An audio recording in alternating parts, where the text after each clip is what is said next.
Looks dam pretty. பயங்கரமாக இருக்காங்க பார்க்கறது. ஸோ அதான் இந்த சீக்வன்ஸ் வந்து அதான் இதான் இன்டர்வெல் இல்லை.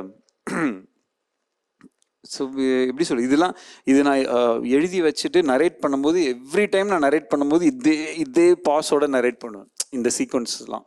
அதே மாதிரி அப்படி வச்சுட்டு நானும் ரவுடி தானே அப்படி சொல்ல, அந்த மாதிரி எனக்கு அப்படியே எனக்கு அந்த நரேஷன் டைம் தான் ஞாபகம் இருக்குது. யார்கிட்ட போய் சொன்னாலும் அந்த இடத்த கரெக்டாக இப்படி ஃபஸ்ட் டைம் அந்த பொண்ணு சொன்ன டைலாகே இவர் வந்து திருப்பி சொல்லுவாங்க அப்படின்னு சொல்லி, அதுக்கப்புறம் அந்த கரெக்டாக சன்செட் டைமில் எடுக்கணும்னு சொல்லி ட்ரை பண்ணுவோம் எவ்ரி டைம்.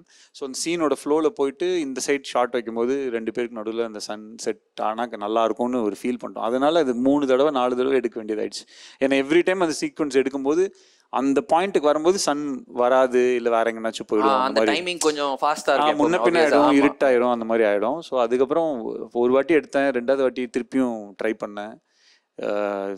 நினச்ச மாதிரி அது கரெக்டாக வரல. அதுக்கப்புறம் திருப்பி விஜய் சேது சார் கிட்ட போய், சார் ப்ளீஸ் சார் அது ஒரே ஒரு வாட்டி மட்டும் அந்த இதுக்காக நான் எடுத்துக்கிறேன். என்னடா ஏன்டா அப்படி பண்ணுறேன், நினைச்சது வர வரைக்கும் ஏதாச்சும் இல்லை சார் கொஞ்சம் ப்ளீஸ் ப்ளீஸ் ப்ளீஸ்லாம் சொல்லி 2 பேரையுமே கன்வின்ஸ் பண்ணி திருப்பியும் ஒரு நாள் போயிட்டு எடிட்லாம் பண்ணி முடிச்சதுக்கப்புறம் திருப்பியும் ஒரு வாட்டி போய் அதுக்காக எடுத்தேன். அதனால அதுதான் ஞாபகம் வருது. அப்படியே அடுத்த சீன் பார்த்துடலாம். அது அவர் தான் சிம்பு சார் வந்து பயங்கரமா நடிச்சிட்டார். அது ஒரே டேக்ல பண்ணிட்டார் அவரு. அது அப்போ ஒரே ஷாட்டு ஃபுல்லா டைலாக் ஃபுல்லா சொல்லு அப்படின்னா ஃபுல்லா நான் சொன்னேன். ஓகே ரெடி அப்படி சொல்லிட்டு போய் ஒரே ஷாட்டு 2 கேமரா வச்சோம், ஒன்று க்ளோஸ்அப்பு ஒன்று இது வச்சோம், ஒரே ஷாட்டில் பண்ணி முடித்தார். அங்கே வந்து அதை ஷூட் பண்ணுறது வந்து ஒரு பிரிட்டிஷ் கேமராமேன். அவனே ஒரு மாதிரி ஃபீல் ஆகிட்டான். அவனே ஒரு மாதிரி பயங்கரமாக that was some serious shit man அப்படின்னு சொல்லி. ஆனால் நான் அழுதேன் அந்த சீனுக்கு சீரியஸா. Like it good feel relate every date, அந்த ஒரு பாண்டுன்றதை ஈஸியாக. இப்போ லவ் ஸ்டோரிஸ்னாலும் அதே தான். இப்போ போடாப்பொடி வந்து நான் என்ன ட்ரை பண்ணேன்னா, 2 பேர் வந்தாங்க, லவ் பண்ணாங்க, எப்படி சேர்ந்தாங்கன்றது கிளைமேக்ஸாக இருக்கும். பட் இப்போ இதில் போடாப்பொடியில் வந்து என்னென்னா 2 பேரும் சேர்ந்துருவாங்க ஃபஸ்ட்டு சீன்லேயே. அதுக்கப்புறம் என்ன அப்படின்றது தான் மூவ் பண்ணுறது டஃப்பாக இருக்கும். ஸோ அது வந்து ஓகே அதுக்குள்ளே எக்ஸ்ப்ளோர் பண்ணலாம் அப்படின்றது தான். ஸோ இன்டர்வெல்லில் வந்து பார்த்தா குழந்தை பிறக்கும். ஸோ ஒரு ஒரு யங் கப்பிள் குழந்தை பிறந்துருச்சு, அதுக்கப்புறம் இப்படி ஒன்று ஆச்சு, அந்த மாதிரி ஒரு சுச்சுவேஷன். அப்படி இவ்வளோ பெரிய ஒரு விஷயத்தை எப்படி அவங்க தாண்டினாங்க, அதுக்கப்புறம் எப்படி லைஃப் போச்சு, அந்த மாதிரி ஒரு அதான் அகெயின் அதுவும் ஒரு எக்ஸ்பெரிமெண்டல் தான். ஓகே பட் இப்போ சில பேருக்கு அப்போ வந்து பெருசாக இதாகலை. பட் இப்போ வந்து சார் எனக்கு ஆக்சுவலாக போடாப்பொடி ரொம்ப பிடிச்சிருக்கு, நிறைய பேர் இப்படி சொல்லுவாங்க அப்படி சொல்கிறாங்க. ஒரு 10 வருஷம் முன்னாடி சொல்லுவாங்க. அதுவும் அந்த காமெடி எல்லாம் நான் இங்கே தொட்டு இங்கே தொடுறான் தட்டி விட்டுறான், அதெல்லாம் லைக் இப்போ வரைக்கும் நான் பார்த்துட்டே இருப்பேன் சீன்ஸ். அந்த மாதிரி தான் சொல்கிறேன் காத்து வாக்கு.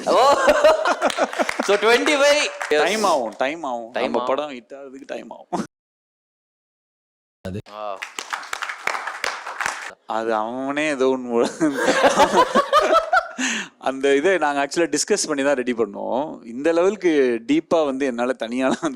ஸோ அது ஆர்ஜே பாலாஜியும் நானும் டிஸ்கஸ் பண்ணும்போது he came up with that dialogue. I mean அவர் தான் அது இப்படி ஒன்று இந்த செகண்ட் சான்ஸோட இதாச்சு. அதுக்கப்புறம் அப்படியே டிஸ்கஸ் பண்ணும்போது அது வந்து அவர் டெவலப் பண்ணது தான். அது அவருக்கு அந்த thought, I mean he has that knowledge. So அது வந்து ஒரு கொலாபரேட்டிவ் இது தான். So you have to give the credit to RJ Balaji also. இப்போ வந்து உங்கள் லிரிக்ஸ் அதுக்கு வரலாம். அண்ட் உங்களுக்கு வேற ரைட்டிங்னா ரொம்ப பிடிக்கும்னு சொல்லிட்டீங்க. ஸோ அது என்னென்ன வருதோ அதுக்கு என்ன மெமரிஸ் வருதுன்னு பார்த்துருவோம். நீங்கள் தானே அது என் வீட்டிலேயே கேட்டாங்க, நீ தான் நிஜமா எழுதுனியா இல்லை யாரையா வச்சு எழுதுனா? ஸோ ஹவ் யூ ஃபெல்ட் இதை எழுதும் போது எப்படி இருந்தது? அம்மா பாட்டுனாலே இதுதானே, ஃப்ரம் த ஹார்ட். ஏகே சாருக்கு எந்த அளவுக்கு கனெக்டாக இருந்தது, அவர் என்ன சொன்னார் இந்த பாட்டு கேட்டுட்டு? இல்லை இது சாங்காகவே அவங்களுக்கு எல்லாருக்குமே ரொம்ப பிடிச்சிருந்தது. வினோத் வந்து அவங்க ஒரு டிரெக்டராக இருந்து இன்னொரு டிரெக்டருக்கு அந்த இடத்துல லிரிக் எழுதுறத அந்த ஸ்பேஸை கொடுக்கறது ஒரு நல்ல விஷயம். அதுக்கு வந்து I should be thankful to Vinod sir தான். And I really enjoyed writing. இந்த ஒரு அம்மா பாட்டு அப்படின்னும் போதே அது வந்து ஒரு எப்படி சொல்கிறது, அதுவே ஒரு பெரிய குடிப்பினை. அதை எழுதுறதுக்கு ஒரு சான்ஸ் கிடைக்கிறது. பட் அது வந்து அவ்வளோ பெரிய ஒரு படத்தில் கிடைக்கிறதுன்றது ஐசிங் ஆன் த கேக் மாதிரி. அது இன்னும் ஒரு பெரிய பிளெஸ்ஸிங் தான் அது. So very happy.